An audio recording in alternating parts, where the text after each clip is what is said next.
Hi everyone, welcome to part one of lecture six. And in this lecture, we're going to go over all of the etiological aspects of intellectual disability or all the possible causes. I should note that the PowerPoint that's in a PDF for you guys to reference is a little bit longer. It has some basic background and understanding some different genetic or biological and biomedical terminology for you guys. So just make sure you look at that. My hope isn't that you understand exactly what a gene or a chromosome is, but start to have a good understanding so that when you're reading about some of the things, you have an understanding of what they're talking about when they talk about a recessive trait or a dominant trait. But for the purposes of the video lecture, I won't cover all of those things. Those things are more just for your reference to make the material more accessible for you. So when we're looking at the role of etiology, the multifactorial construct is composed of 4 categories of risk factors. And historically, this has been thought of just more of a nature versus nurture situation, so more of the biomedical things and then more of the environmental things. But now we break this up into 4 different areas, and we'll kind of get into what all of those things are and what all those categories mean. So when we're looking at the biomedical risk factors, what we're talking about here is biological processes such as genetic disorders or nutrition or lack of nutrition. When we're talking about social aspects, we're not necessarily talking about social interactions, but rather social and family interactions such as stimulation and adult responsiveness with the individual. Behavioral, we're talking about causal behavior, and specifically dangerous behaviors or injurious activities or maternal substance abuse. So something that somebody does, some type of behavior that causes the expression of certain genes or a certain behavior, such again as using alcohol or drugs that can cause the expression of intellectual disability. And then educational category pertains to the available supports that are available for a person. So the knowledge or lack of knowledge someone has that may lead to the promotion of mental development and the development of adaptive skills. And in this case, when we're looking at etiology in reference to intellectual disability, when we're looking at all these categories, we're looking at all the things that kind of can go wrong across all of these areas that can cause intellectual disability. And it's important to note that some things can be in more than one category. So for example, when we're looking at like nutrition, that's biomedical. It can have a biomedical cause for intellectual disability due to lack of nutrition, but it also can be an educational or a behavioral deficit that can cause in an individual. So someone that may not be choosing to get proper nutrition while they're pregnant or when they're feeding their infant, that can lead to intellectual disability, or educational, so a lack of education about what certain foods or that they should or should not eat. So it's important to note that depending on the scenario, a certain behavior or thing can fall in one or more categories. All right, so types of causes. Terminology historically, again, has been this biological and environmental, but you can see that the biological category still exists, and that's pertaining to all physiological and organic processes, and the environmental was broken then into these 3 separate categories. And the reason why that was done was to really understand, again, how to plan for supports more appropriately. So is it more of a lack of social support, a certain dangerous behavior or risky behavior an individual is engaging in, or maybe a lack of education? And so then we know what we can do to maybe help behaviors or increase education or increase family support across the social domain. So when we're looking at the statistics and causes for intellectual disability, we know that about 50% of cases of intellectual disability do have a known cause. So that means that about 50% don't. So about half the time we know what the reason for the expression of the intellectual disability is, and about half the time we don't. When we're looking at biological pathology, that can be identified in 60 to 75% of cases with IQ scores falling below 50, and so that's the more severe disabilities. So in cases of more severe intellectual disability, biological pathways or pathologies rather account for the majority of those. It's also important to note that about 25 to 40% of all cases of intellectual disability don't have a specific identifiable cause. So, and that could be due to multiple different things going on, and we're just not, or maybe we just don't know why. About 10 to 50% of cases of milder forms of intellectual disability are related to genetic etiologies. And when we're talking about genetic, that means that it has to do with genes. It doesn't necessarily mean that it's inherited. Some things are inherited that are genetic, but the term genetic doesn't necessarily imply that it's inherited. All right, so now we're going to talk about some disorders related to intellectual disability that, again, we know have a biological cause. And before you guys get into this, the section before this on your PDF has a bunch of information just about chromosomes, genes, recessive versus dominant inheritance. Again, just so you have a basic understanding of that information. That's not something I would test you on, but it is important, again, kind of have a general understanding when they talk about recessive inheritance, so things that are recessively inherited, to have an understanding of kind of, just have for you guys to have a baseline about what that means. So disorders related to intellectual disability that are inherited recessively. The first one is Tay-Sachs. This one usually is manifested late in a child's first year. It is disproportionately prevalent among a specific type of the Jewish population. There's no cure for it, and it is related with severe intellectual disability, convulsions, blindness, in some cases paralysis, and death by age of 4. So it's a pretty severe disorder. PKU, this is the most common of the genetic disorders related to intellectual disability. And what's really great about it is in understanding PKU, we've essentially been able to cure the effects of intellectual disability in this population. And so it's the most popularized or publicized success story in the literature. This can be also associated with aggressiveness and hyperactivity in addition to intellectual disability.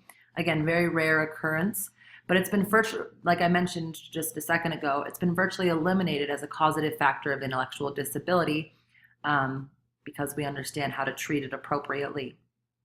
The treatment regimen for PKU is related to restrictions in the intake of phenylalanine, common in high-protein foods. So there's a really strict diet that you have to follow, and if the diet is followed, then essentially the effects of the cognitive effects are virtually erased. The diet can be really unappealing and really hard to follow, so it can be really stressful for families. The longer the diet is followed, the better the outcome. Women that are pregnant that know that their child tests positive for PKU in utero must follow the diet while they're still pregnant, or risk intellectual disability, heart disease, microcephaly, and microcephaly in their children. I want to mention one more thing here. Also with PKU, if you stop following the diet, there can be regression in cognitive abilities as well. So it's really important that this diet is followed for the duration of the individual's life. All right.